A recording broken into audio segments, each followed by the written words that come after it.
ಇರುವಂತಹದ್ದು 2 of swords ಬಂದಿದೆ. ಯಾವುದೋ ಕೆಲವು ವಿಚಾರಗಳಲ್ಲಿ ಹೇಗೆ ಡಿಸಿಷನ್ಸ್ ನ ತಗೋಬೇಕು, ಏನ್ ಮಾಡ್ಬೇಕು, ಹೇಗ್ ಮಾಡಿದ್ರೆ ಏನಾಗತ್ತೆ. ಕೆಲವೊಬ್ಬರಿಗೆ 2 ಆಪ್ಷನ್ಸ್ ಗಳಿರುವಂತಹದ್ದು ರೆಪ್ರೆಸೆಂಟ್ ಆಗ್ತಾ ಇದೆ, ಅಥವಾ ಕೆಲವೊಂದು ಆಪ್ಷನ್ಸ್ ಗಳು ನಿಮ್ಮಲ್ಲಿ ಇರುವಂತಹದ್ದು ರೆಪ್ರೆಸೆಂಟ್ ಆಗ್ತಾ ಇದೆ. ಸೊ ಅದಕ್ಕೆ ನಿಮ್ಗೆ ಸ್ವಲ್ಪ ಕಷ್ಟ ಆಗ್ತಾ ಇದೆ. ಕೆಲವೊಂದು ಡಿಸಿಷನ್ಸ್ ಗಳನ್ನ, ನಿರ್ಧಾರಗಳನ್ನ ಮಾಡೋದು ನಿಮ್ಗೆ ಸ್ವಲ್ಪ ಕಷ್ಟ ಆಗ್ತಾ ಇರುವಂತಹದ್ದು ಬಾಟಮ್ ಆಫ್ ದ ಡಕ್ ಅಲ್ಲಿ ರೆಪ್ರೆಸೆಂಟ್ ಆಗ್ತಾ ಇದೆ. ನಿಮ್ಮ ಲವ್ ರಿಲೇಶನ್ಶಿಪ್ ಹೇಗಿತ್ತು ಅನ್ನೋದನ್ನ ನೋಡೋದಾದ್ರೆ ಚೆನ್ನಾಗಿ ಇದು ರೆಪ್ರೆಸೆಂಟ್ ಆಗ್ತಾ ಇದೆ. Ace of cups, queen of wands and magician card ಬಂದಿದೆ. ನಿಮ್ಮ ಲವ್ ಲೈಫಿನ ವಿಚಾರವಾಗಿ ಯಾವುದೇ ರೀತಿಯ ಪಾಸ್ಟಿನಲ್ಲಿ ತೊಂದರೆ ಇದ್ದಿದ್ದು ರೆಪ್ರೆಸೆಂಟ್ ಆಗ್ತಾ ಇಲ್ಲ. ನೀವು ತುಂಬಾ ಚೆನ್ನಾಗಿದೆ, ಒಂದು ಕ್ಯೂರಿಯಾಸಿಟಿ ಇತ್ತು, ಬಹಳಷ್ಟು ತುಂಬಾನೇ ನೀವು ಲವ್ ಲೈಫಿನ ವಿಚಾರದಲ್ಲಿ ಬಂದಾಗ ನೀವು ನಿಮ್ಮ ಲವ್ ಲೈಫಿನಲ್ಲಿ ತುಂಬಾನೇ ಮಾತಾಡಿದ್ದೀರಾ. ನೀವಿಬ್ರು ತುಂಬಾ ಟಾಕ್ಟಿವ್ ಆಗಿ ಇಬ್ರು ಕೂಡ ತುಂಬಾ ಚೆನ್ನಾಗಿ ಮಾತಾಡಿದ್ದೀರಾ. ಅಟ್ ಪ್ರೆಸೆಂಟಿನಲ್ಲೂ ಕೂಡ ನಿಮ್ಮ ಲವ್ ಲೈಫಿನ ವಿಚಾರದಲ್ಲಿ ಯಾವುದೇ ರೀತಿಯ ತೊಂದರೆಗಳು ಕೂಡ ಇಲ್ಲೇನು ರೆಪ್ರೆಸೆಂಟ್ ಆಗ್ತಾ ಇಲ್ಲ.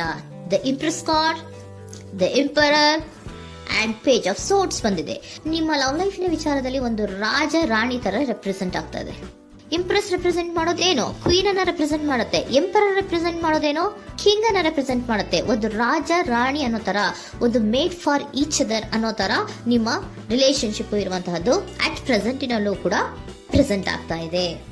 ಈಗಲೂ ಕೂಡ ಚೆನ್ನಾಗೇನೆ ಮಾತಾಡ್ತಾ ಇರುವಂತದ್ದು ಕೂಡ ರೆಪ್ರೆಸೆಂಟ್ ಆಗ್ತಾ ಇದೆ. ನಿಮ್ಮ ಲವ್ ಲೈಫಿನ ವಿಚಾರದಲ್ಲಿ ನೀವಿಬ್ರು ಚೆನ್ನಾಗೇ ಇದ್ದೀರಾ, ಮೇಡ್ ಫಾರ್ ಈಚ್ ಅದರ್ಸ್ ಅಂತ ಅನ್ನೋ ತರ ಇದೆ. ನೀವು ಬಹಳ ಶಾಂತತೆಯಿಂದ ಇದ್ರೆ ಅವರು ತುಂಬಾ ಪ್ರಾಕ್ಟಿಕಲ್ ಆಗಿ ಯೋಚನೆ ಮಾಡ್ತಾರೆ. ನೀವು ಒಂದಕ್ಕೊಬ್ರಿಗೂ ಹೊಂದಾಣಿಕೆ ಅನ್ನೋದು ತುಂಬಾ ಚೆನ್ನಾಗಿದೆ, ಯಾವುದೇ ರೀತಿ ತೊಂದರೆ ಇಲ್ಲ. ಈಗಲೂ ಕೂಡ ನೀವು ಆವಾಗ್ಲೂ ಹಿಂದೆನೂ ಮಾತಾಡ್ತಾ ಇದ್ರಿ, ಈಗಲೂ ಕ್ಯೂರಿಯಾಸಿಟಿಯಿಂದ, ಬಹಳ ಇಂಥ್ಯೂಸಿಯಾಸಮ್ ಇಂದ ಈಗಲೂ ಕೂಡ ನೀವು ಚೆನ್ನಾಗೇನೆ ಮಾತಾಡ್ತಾ ಇರುವಂತಹದ್ದು ರೆಪ್ರೆಸೆಂಟ್ ಆಗ್ತಾ ಇದೆ. ಯಾವುದೇ ರೀತಿಯ ತೊಂದರೆಗಳಿಲ್ಲ, ಸೂಪರ್. ಇಮಿಡಿಯೇಟ್ ಫ್ಯೂಚರ್ ಏನ್ ರೆಪ್ರೆಸೆಂಟ್ ಆಗ್ತಾ ಇದೆ?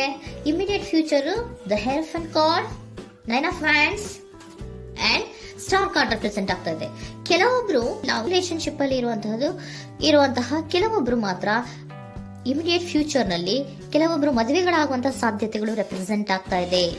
ಒಂದು ಸೀರಿಯಸ್ ಕಮಿಟ್ಮೆಂಟ್ ಇರುವಂತಹದ್ದು, ಬರೀ ಪ್ರೀತಿ ಮಾಡುವಂತಹದ್ದಲ್ಲ, ಒಂದು ಸೀರಿಯಸ್ ಕಮಿಟ್ಮೆಂಟ್ ಅಲ್ಲೂ ಕೂಡ ಇರುವಂತಹದ್ದು ನಿಮ್ಮ ಲವ್ ಲೈಫಿನಲ್ಲಿ ರೆಪ್ರೆಸೆಂಟ್ ಆಗ್ತಾ ಇದೆ.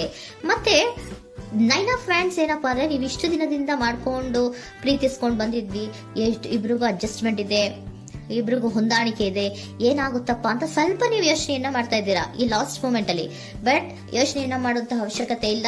ನಾನು ಇದಕ್ಕೆ ಒಂದು ಕ್ಲಾರಿಫಿಕೇಶನ್ ಕಾರ್ಡ್ ಅನ್ನ ತಗೊಂಡಾಗ ಸನ್ ಕಾರ್ಡ್ ಬಂದಿದೆ. So sun is represented by light. ನಿಮ್ಮ ಲವ್ನಲ್ಲಿ ಒಂದು ಪಾಸಿಟಿವ್ ಲೈಟ್ ಇದೆ. ಸೊ ಹೆದರುವಂತಹ ಅವಶ್ಯಕತೆ ಏನೂ ಇಲ್ಲ. ಸ್ಟಾರ್, ಸನ್ ಬಂತು, ಸ್ಟಾರ್ ಬೇರೆನಾ? ಸ್ಟಾರ್ ನಿಮ್ಮ ಲವ್ ಲೈಫಿನ ವಿಚಾರದಲ್ಲಿ ಸ್ಟಾರ್ ಕೂಡ ಇದೆ. ಕೆಲವೊಬ್ಬರಿಗೆ ಮದುವೆ ಕೂಡ ಆಗುವಂತಹ ಸಾಧ್ಯತೆಗಳು ನಿಮ್ಮ ಲವ್ ಲೈಫಿನ ವಿಚಾರದಲ್ಲಿ ರೆಪ್ರೆಸೆಂಟ್ ಆಗ್ತದೆ. ಯಾವುದೇ ರೀತಿಯ ನೆಗೆಟಿವ್ ಆಗಿರುವಂತಹದ್ದು ಏನೂ ಬಂದಿಲ್ಲ, ಆಲ್ ಪಾಸಿಟಿವ್ ಕಾರ್ಡ್ಸೇ ಬಂದಿದೆ. ಲವ್ ಲೈಫಿನ ವಿಚಾರದಲ್ಲಿ ಯಾವುದೇ ರೀತಿಯ ತೊಂದರೆಗಳು ಇದ್ದ ಹಾಗೆ ಕಾಣಿಸ್ತಾ ಇಲ್ಲ. ಬಟ್ ನೀವು ಸ್ವಲ್ಪ ಕೆಲವೊಂದು ಏನ್ ಮಾಡೋದು ಅಂತ ಸ್ವಲ್ಪ ನೀವು ಆಲೋಚನೆಯನ್ನ ಮಾಡ್ತಾ ಇರುವಂತಹದ್ದು, ಸ್ವಲ್ಪ ಕೆಲವೊಂದು ನಿರ್ಣಯಗಳನ್ನ ಮಾಡೋದಕ್ಕೆ ಸ್ವಲ್ಪ ಕಷ್ಟ ಆಗ್ತಾ ಇರುವಂತಹದ್ದು ರೆಪ್ರೆಸೆಂಟ್ ಆಗ್ತಾ ಇದೆ ಅಷ್ಟೇ. ಅಷ್ಟನ್ನ ಬಿಟ್ಟರೆ ನಿಮ್ಮ ಲವ್ ಲೈಫಿನ ವಿಚಾರದಲ್ಲಿ ಯಾವುದೇ ರೀತಿಯ ತೊಂದರೆಗಳೇನು ಇಲ್ಲಿ ರೆಪ್ರೆಸೆಂಟ್ ಆಗ್ತಾ ಇಲ್ಲ. ಏಂಜಲ್ ಗೈಡೆನ್ಸ್ ಏನ್ ಹೇಳ್ತಾ ಇದ್ದಾರೆ? ನಿಮಗೆ ಫಸ್ಟ್ ಕಾರ್ಡ್ ಕೊಟ್ಟಿರುವಂತಹದ್ದು ಏಂಜಲ್ ಗೈಡೆನ್ಸ್ ಅವರು ಇನ್ ದ ನಿಯರ್ ಫ್ಯೂಚರ್, ಸದ್ಯದಲ್ಲಿಯೇ ಎಲ್ಲವೂ ಕೂಡ ನೀವು ಅನ್ಕೊಂಡಿದ್ದ ತರನೇ ಆಗುತ್ತೆ. ಏಂಜಲ್ ಗೈಡೆನ್ಸ್ ಕೊಡ್ತಾ ಇರೋದು ಬಿ ಅಸರ್ಟಿವ್. ಯಾಕೆ ಬಿ ಅಸರ್ಟಿವ್ ಅಂತ ಕೊಟ್ಟಿದ್ದಾರೆ? ಇಲ್ಲಿ ಸ್ವಲ್ಪ ಡಿಸಿಷನ್ಸ್ ನ ಮಾಡೋದು ಕಷ್ಟ ಆಗ್ತಾ ಇದೆ ಅಲ್ವಾ ನಿಮ್ಗೆ, ಸೊ ಎನರ್ಜಿಯಲ್ಲಿ. ಸೊ ಅದಕ್ಕೆ ಹೇಳ್ತಾ ಇದ್ದಾರೆ ದೃಢವಾಗಿರು, ಆತ್ಮವಿಶ್ವಾಸದಿಂದ ಇರು, ಯಾವುದಕ್ಕೂ ನೀವು ಹೆದರ್ಕೋಬೇಡ ಅಂತ ಹೇಳ್ತಾ ಇದ್ದಾರೆ. ಪೀಸ್ಫುಲ್ ರೆಸಲ್ಯೂಷನ್, ಎಲ್ಲವೂ ಕೂಡ ಶಾಂತಿಯುತವಾಗಿಯೇ ಮುಗಿಯುತ್ತೆ, ನೀನೇನಕ್ಕೂ ಯೋಚನೆಯನ್ನ ಮಾಡಬೇಡ. ಮೆಡಿಟೇಷನ್ ಬ್ರಿಂಗ್ ಆನ್ಸರ್, ಮೆಡಿಟೇಷನ್ ಇಂದ ನಿಮ್ಗೆ ಆನ್ಸರ್ ಗಳಿರುತ್ತೆ. ಸ್ವಲ್ಪ ಕೂಲ್ ಆಗಿರಿ, ಸಮಾಧಾನವಾಗಿರಿ. ಲವ್ ಲೈಫಿನಲ್ಲಿ ಯಾವುದೇ ರೀತಿಯ ಹಿಂದೆಯೂ ಇರಲಿಲ್ಲ, ಈಗಲೂ ಇಲ್ಲ, ಮುಂದೆಯೂ ಕೂಡ ನಿಮ್ಗೆ ಯಾವುದೇ ರೀತಿಯ ತೊಂದರೆಗಳು ರೆಪ್ರೆಸೆಂಟ್ ಆಗಿಲ್ಲ. ಖುಷಿಯಿಂದ ಇರಿ. ಕೆಲವೊಬ್ಬರಿಗೆ ಮ್ಯಾರೇಜ್ ಅನ್ನು ಕೂಡ ಇಲ್ಲಿ ರೆಪ್ರೆಸೆಂಟ್ ಮಾಡ್ತಾ ಇದೆ. ಮತ್ತೆ ಕೆಲವೊಬ್ಬರಿಗೆ ಸೀರಿಯಸ್ ಕಮಿಟ್ಮೆಂಟ್ ಸಿಗುವಂತಹ ಸಾಧ್ಯತೆಗಳು ರೆಪ್ರೆಸೆಂಟ್ ಆಗ್ತಾ ಇದೆ.